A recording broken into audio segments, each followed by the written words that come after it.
छोटे से शांत गांव में गौरी नाम की एक लड़की रहती थी। किस्मत ने उससे उसके माता पिता का साया छीन लिया था, लेकिन उसने हिम्मत नहीं हारी।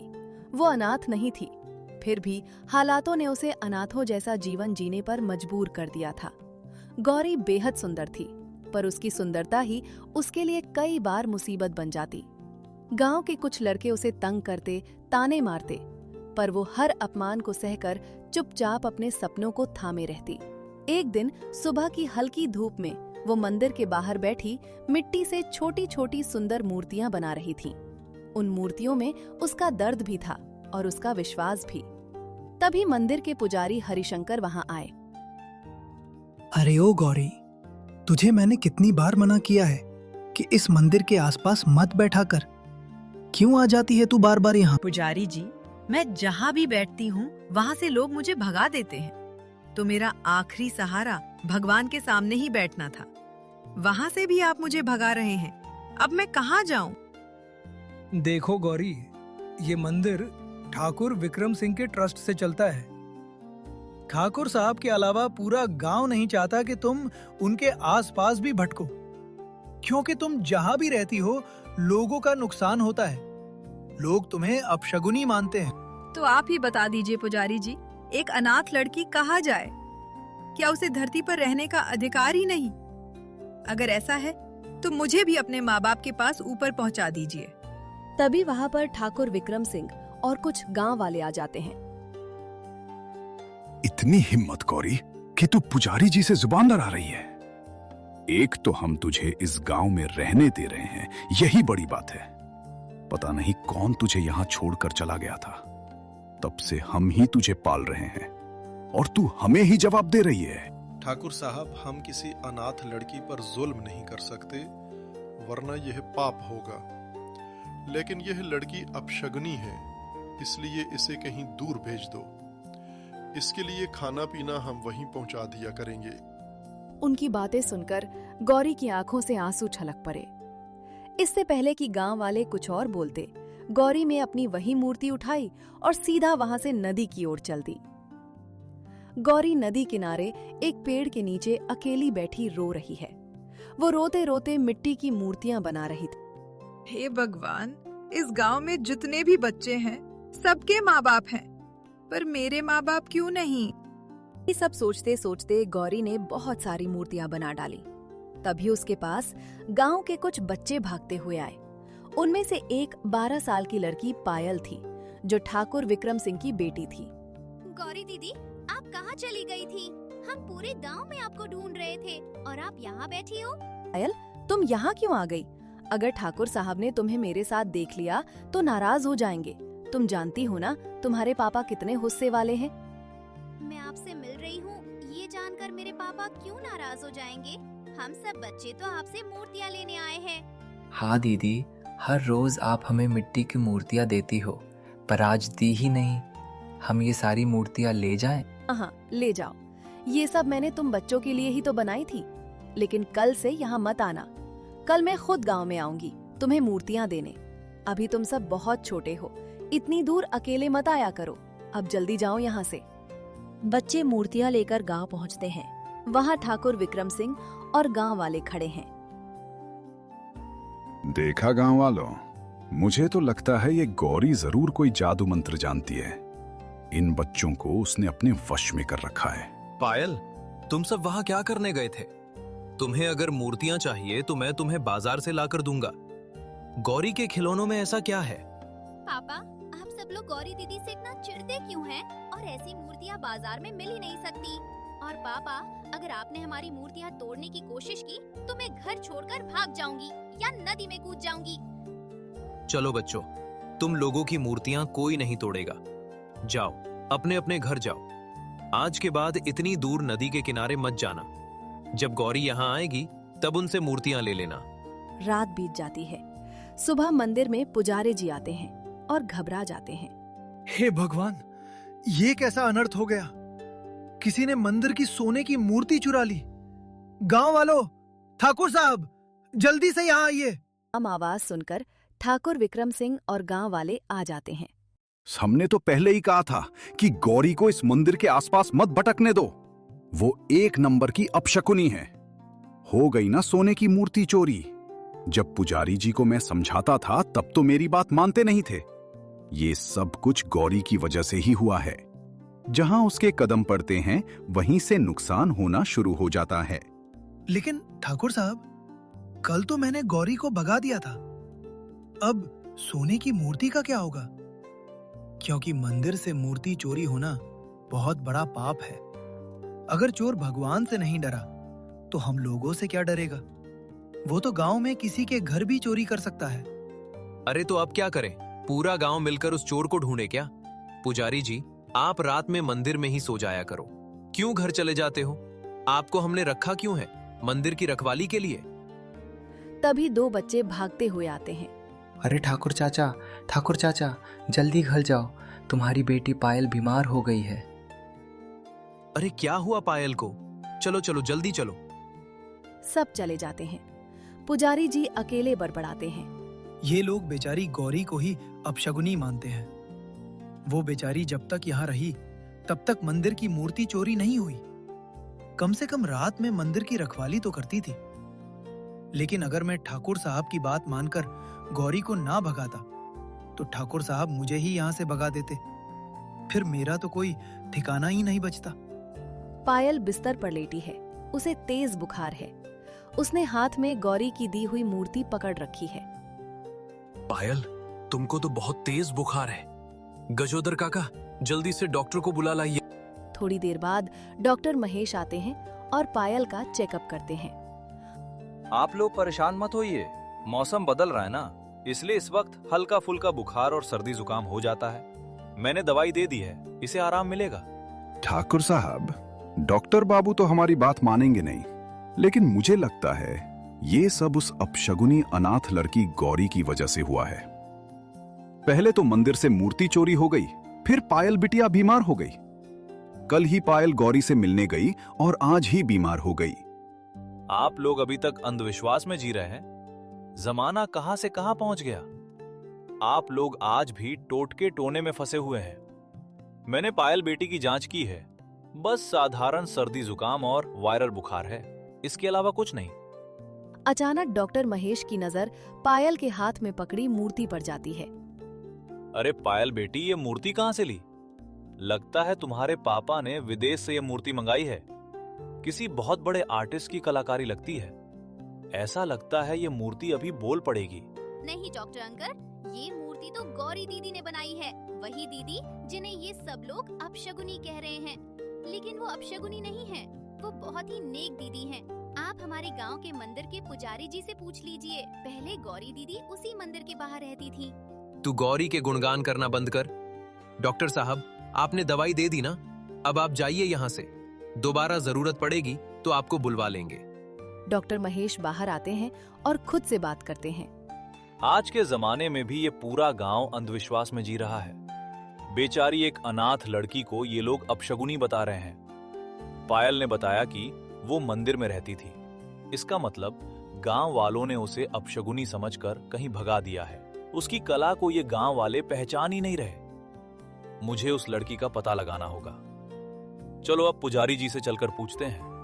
डॉक्टर महेश पुजारी जी से पता पूछकर नदी किनारे पहुंचते हैं, जहां गौरी बैठी है। अरे गौरी, तुम यहाँ क्या कर रही हो? अरे, आप तो वही डॉक्टर हैं ना जिनकी चौराहे पर क्लिनिक है। आप यहाँ क्या करने आए हैं? आप यहाँ से चले जाइए, मैं अपशगुनी हूँ। कहीं आपके साथ भी कुछ गलत हो गया तो गांव वाले मुझे छोड़ेंगे नहीं। ऐसी बातें मत करो, तुम तो समझदार लड़की हो। अच्छा ये बताओ, क्या तुम मेरे जैसी मूर्ति बना सकती हो? हाँ डॉक्टर साहब, क्यों नहीं। आप वहाँ सामने थोड़ी दूर पर बैठ जाइए, मैं अभी आपकी मूर्ति बनाती हूँ। गौरी नदी से मिट्टी उठाती है और हूबहू डॉक्टर जैसी मूर्ति बना देती है। क्या बात है गौरी, अभी तक मैंने सिर्फ ऐसे चित्रकार देखे थे जो सिर्फ कागज पर इंसानों के चित्र बनाया करते थे, पर तुमने तो मुझे देखकर बिल्कुल हूबहू मेरे जैसी मूर्ति ही बना दी। चलो अब तुम यहाँ नहीं रहोगी, मैं तुम्हें एक अच्छी जगह भेजता हूँ। डॉक्टर महेश गौरी को गांव लेकर आते हैं, उसे खाना खिलाते हैं और गांव वालों से बात करते हैं। गांव वालों, मैं गौरी को यहाँ से दूर शहर की एक एनजीओ आर्ट क्लास में भेज रहा हूँ। सोचा आप लोगों को भी बता दूं। वैसे आप लोग तो बहुत खुश हुए होंगे क्योंकि एक अपशगुनी लड़की यहाँ से जा रही है। हाँ डॉक्टर साहब, हम खुश तो बहुत हैं, लेकिन उस एनजीओ के लिए बहुत दुखी हैं क्योंकि अब उस एनजीओ में अपशगुन होने वाले हैं। भगवान बचाए उस एनजीओ को इस अपशगुनी अनाथ लड़की से। गौरी रोने लगती है। तभी पायल और बच्चे दौड़ कर आते हैं। दीदी, आप हमें छोड़कर मत जाओ। अब हमें हर रोज मूर्तियाँ बनाकर कौन देगा? और अब हम किसके साथ खेलेंगे? मत रो पायल। ठाकुर विक्रम सिंह बच्चों को अलग करते हैं। चल चुपचाप यहाँ से। तू तो ऐसे रो रही है जैसे तेरे माँ बाप तुझसे अलग हो रहे। डॉक्टर साहब, जल्दी से ले जाओ इसे यहाँ से। गौरी एनजीओ में रहने लगती है। वहाँ के बच्चे चिंकी और सोहन उसे चिढ़ाते हैं। ये देखो, पता नहीं कौन से गांव से गवार लड़की आ गई हमारे एनजीओ में। इसे तो कपड़े पहनने की भी तमीज नहीं है। अरे तमीज कैसे होगी? ये तो गांव से आई है। गांव के लोग गवार होते हैं। ना ये पढ़ी लिखी है, ना ही इसे बोलने की तमीज होगी। लेकिन गौरी उनकी बातें अनसुनी कर देती थी। ये सब एक रोज दूर से डॉक्टर महेश ने देख लिया। इसलिए एक दिन डॉक्टर साहब जब एनजीओ में गौरी से मिलने आए, तब उन्होंने कहा, गौरी, तुम्हारे अंदर बहुत अच्छी कला है। इसको कभी मरने मत देना।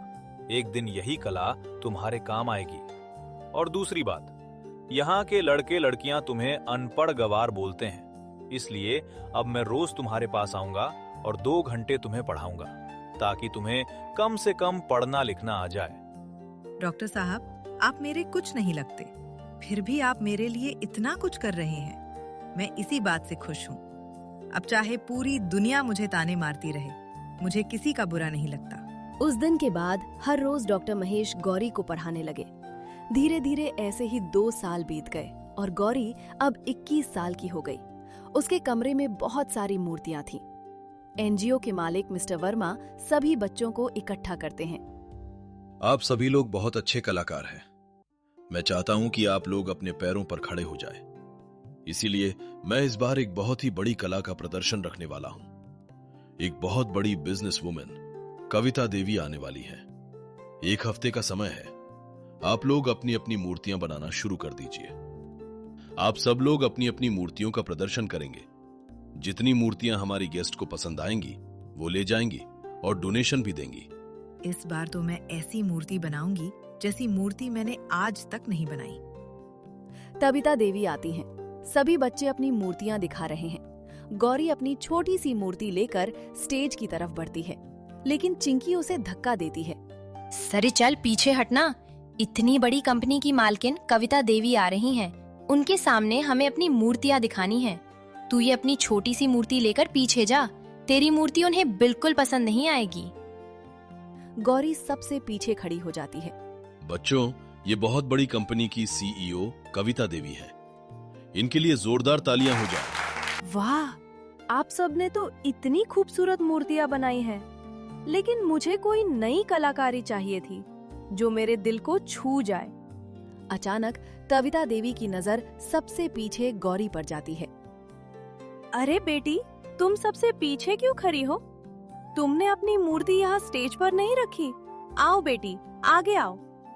गौरी स्टेज पर जाती है और मूर्ति कविता देवी को देती है। मूर्ति देखते ही कविता देवी रोने लगती हैं। मैडम, आप रो क्यों रही हैं? ऐसा क्या है इस मूर्ति में? ये तो किसी साधारण सी बच्ची की मूर्ति लग रही है। अरे सर, ये मूर्ति तो बिल्कुल मेरी बेटी जैसी लग रही है। और बेटी, ये तुमने बनाई है? क्या नाम है तुम्हारा? मैडम, मेरा नाम गौरी है। मैं छोटी सी उम्र में अपने माँ बाप से बिछड़ गई थी। उसी समय से मैंने मूर्तियां बनाना शुरू किया। सर, अगर आप आज्ञा दे तो मैं गौरी को अपने घर ले जाना चाहती हूँ। दरअसल जब मेरी बेटी 1 साल की थी तब हम अपने गांव गए हुए थे। एक रात वहाँ पर कुछ लुटेरे आए और मेरी बेटी को उठा ले गए। तब से वह आज तक नहीं मिली। गौरी ने जो यह मूर्ति बनाई है, यह हूबहू मेरी बेटी जैसी ही है। ये मूर्ति इनकी बेटी जैसी कैसे हो सकती है? मुझे तो कुछ समझ में नहीं आ रहा। खैर, अभी मैडम मुझे अपने साथ ले जाना चाहती हैं तो मैं इनके साथ चली जाऊंगी। मुझे इनके साथ अपनापन महसूस हो रहा है। कविता देवी गौरी को लेकर अपने घर आती हैं। मैडम, इतना बड़ा बंगला मैंने आज तक कभी नहीं देखा। बेटी गौरी, इसे अब तुम अपना ही घर समझो।